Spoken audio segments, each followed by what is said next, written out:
Almost, I personally believe if you approach almost every female musician right now in the industry, they will be more than happy to collaborate on something like this, because at the back of everything else, a lot of female musicians have gone through so much to get to where they are. So for them to be able to stand up and speak, for example, if they saw Madame Lillian or me, or any of the ladies on this panel, for example, today, speaking out, I don't believe they would want to be left out on that. So I would expect them to, first and foremost, since so many of the young people who are coming up right now look up to them, you'll be very surprised by that when it comes to the young girls, the youth right now. They look up to musicians, and the musicians don't even know.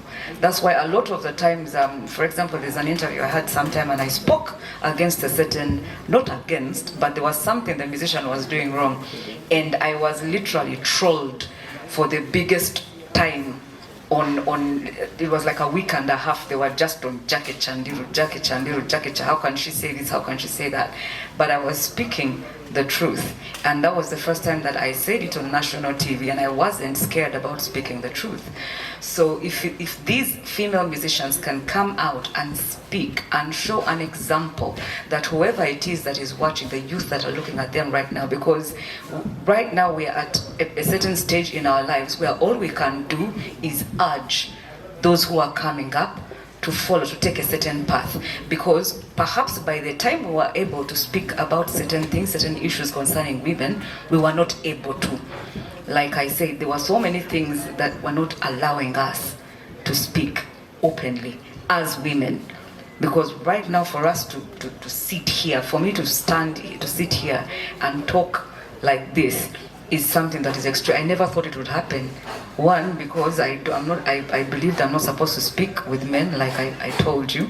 But somehow you grow big heads. The Lubara in me also cannot allow me to just keep quiet when I see a lot of things happening. And considering the fact that I'm a victim of so many things that some of you may not have gone through.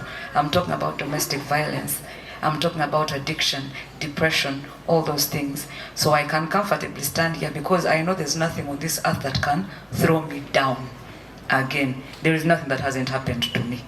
So the fact that we need people to unleash their potential, because I believe there's so many people in the creative industry who became what they are when they didn't even know that they could become. Something had to unleash their potential. Somebody had to push them somewhere, somehow. And putting that aside, I would want us to emphasize the Almighty, because nothing is possible without the gentleman upstairs. So I would expect, I would pray and hope that when it comes to all the female musicians, for example, in the music industry, you don't just have to come up and sing your heart out. It's not about that. But other parts of your life must show an example to everybody else. And they should not be afraid to speak out about their journey, because these are the things that are going to teach those who are coming up, and to let them know how exactly we are going to forge our path to the top as women.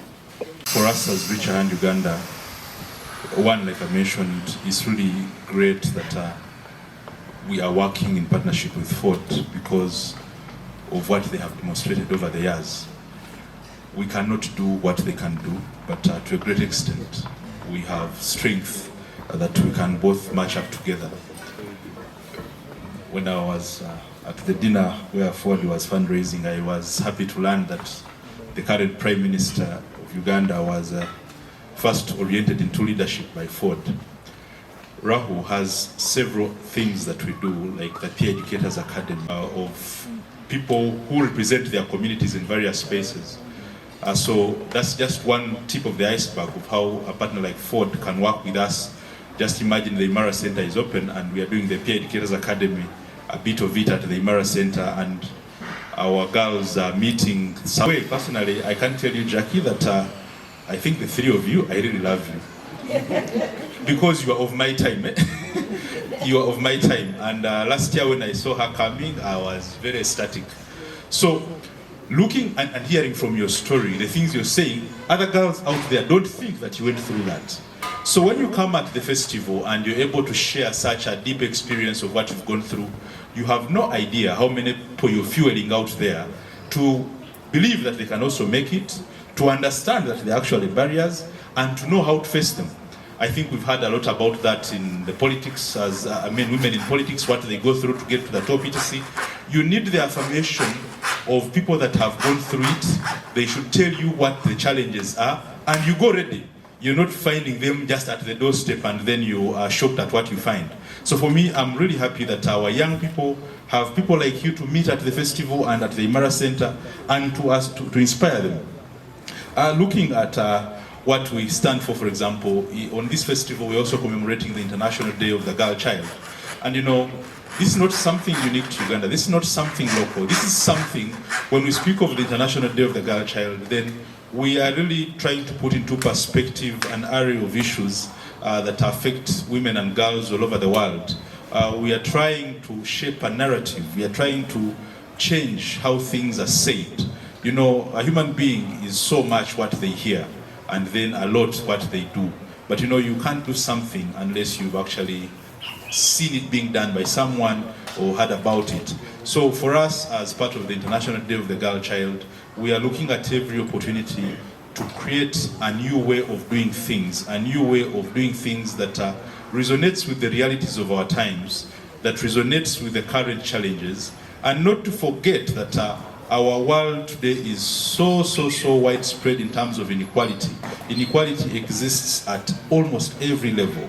So a day like this, where we get a person like Jackie speak about her case, we get a lady who is coming from the marketplace, we get a student, everyone is able to put a point on what the inequality is there, what is the way forward that they can do to overcome it. So then we stop this whole thinking of women. Fundamentally, it shapes our narrative, it shapes our communication. We use communication a lot in our work, and it also defines what are the priorities that our programs shall run on. Thank you.